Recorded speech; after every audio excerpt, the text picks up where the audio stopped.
However, today, the other thing I'd like to mention here is what Genius has 3 types of liquidity. The world that we work in today with cryptocurrencies is amazing because, one, there's a centralized exchange.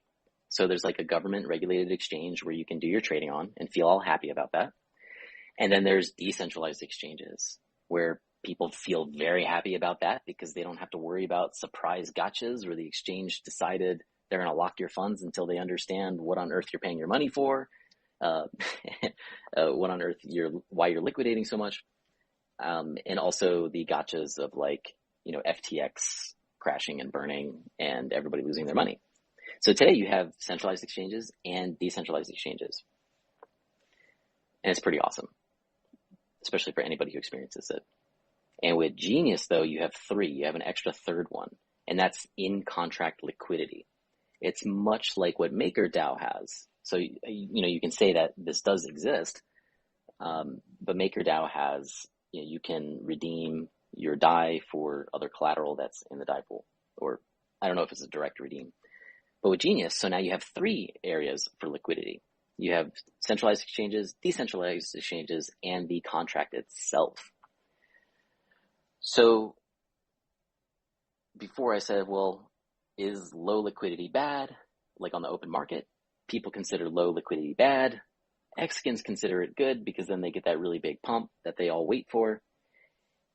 And then what you have with Genius is low liquidity and no liquidity ultimately would only mean that if people are still using Genius, it ultimately means that the Genius contract is able to back all of the liquid Genius, possibly all of the Genius period that isn't burned indefinitely.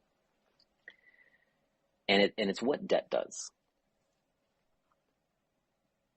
So I think that's crazy. Like the fact that, because the Genius is AI and such, people who hold Genius, and many of you who hold cryptocurrencies, I'm sure you've heard many times, well, what is it backed by? Well, what is Bitcoin backed by? What was it backed by? And you're just sitting there like, well, what's your dollar backed by? What's your dollar backed by? Like, come on. All right, it's backed by, war and work and other things and workforce. Great. I think it's better for things to be backed by super hard assets. And I think blockchain assets are some of the best things to back something. You can get your liquidity immediately. You can quickly move to another area if something's getting hacked or having a problem, or, maybe you lost a lot, but you're able to move and rapidly. You're able to do that rapidly without anyone's permission. So Genius, the future of all of us at Genius looks quite inevitable that we'll be able to say, hey, Genius is fully backed. Or it's 2 times as backed, or it's 3 times as backed. Does anyone have any questions on any of those items? I know it's a lot of details. So how do you view, as far